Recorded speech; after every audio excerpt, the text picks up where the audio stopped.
Dominant of male तो हर जगह पर है, तो वो राइट्स नहीं देता है, तो ये उनका इनफरादी अमल है, ये इस्लाम का तो नहीं है। इस्लाम में तो ये भी है कि औरत घर का काम नहीं करेगी, मर्द और औरत दोनों की जिम्मेदारी है घर का काम करना।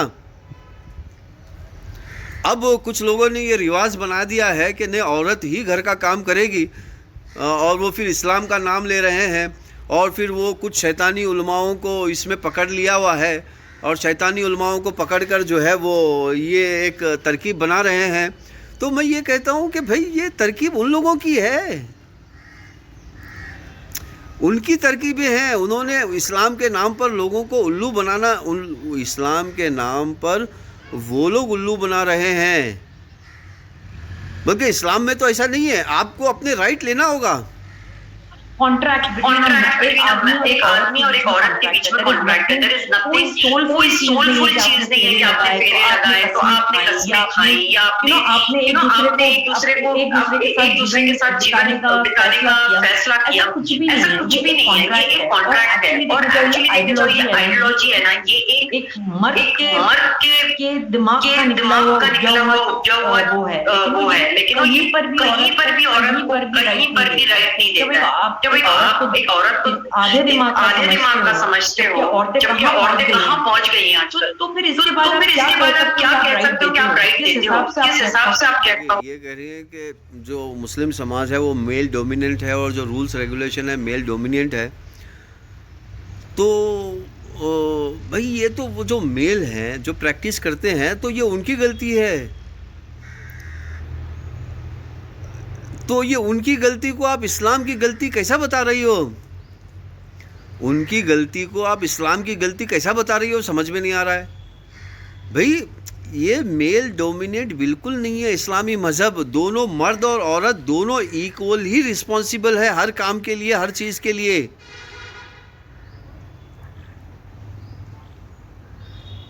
देखिए आप जो कह रही हैं उसको सभी लोग मानते हैं, क्योंकि हो रहा है ये।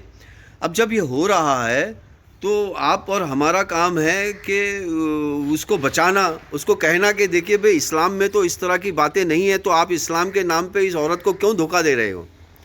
और उस औरत का भी काम बनता है कि वो बोले।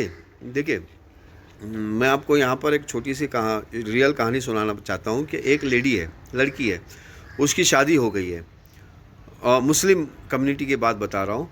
और उसने अपने आदमी से कहा कि भाई देखिए इस्लाम में तो औरतों को ऐसे ऐसे राइट है, तो आप उस पर चलेंगे नहीं चलेंगे?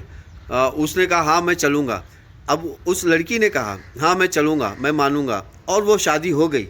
अब वो शादी हो गई तो वो उसने देखा कि उसका आदमी जो है उसको राइट दे ही नहीं रहा था, उसका आदमी उसको राइट दे ही नहीं रहा था, तो उसने तलाक ले लिया।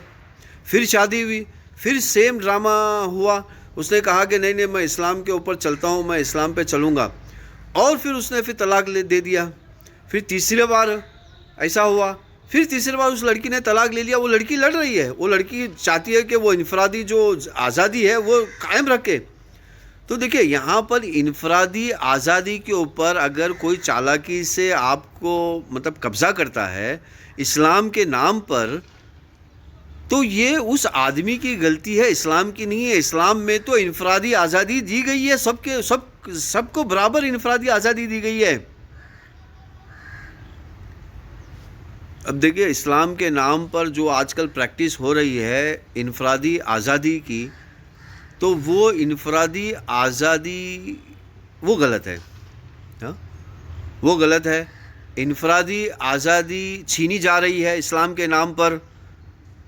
तो मैं इसीलिए यहाँ पर लफ्ज़ शैतान का इस्तेमाल करता हूँ कि शैतान जो है वो चाहता है कि ज़बरदस्ती लोगों को झुकाया जाए अपने इस पर।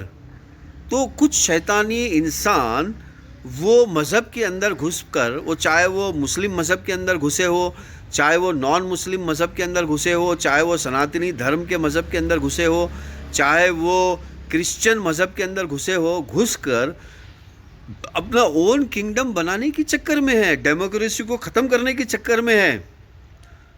और ये मुसलमानों में भी हो रहा है। तो यहाँ पर जो कम्युनिटी मुसलमान है यहाँ पर उनकी गलती है, यहाँ पर इस्लाम की गलती नहीं है। मोदी के राइट देते और जो तलाक वाली औरतें मैं तो उनका टॉर्चर सोच के बट आप बिलीव नहीं करेंगे इतनी सारी औरतों ने इसको अपोज भी किया है, जबकि मोदी जी ने इनके अच्छे के लिए किया है।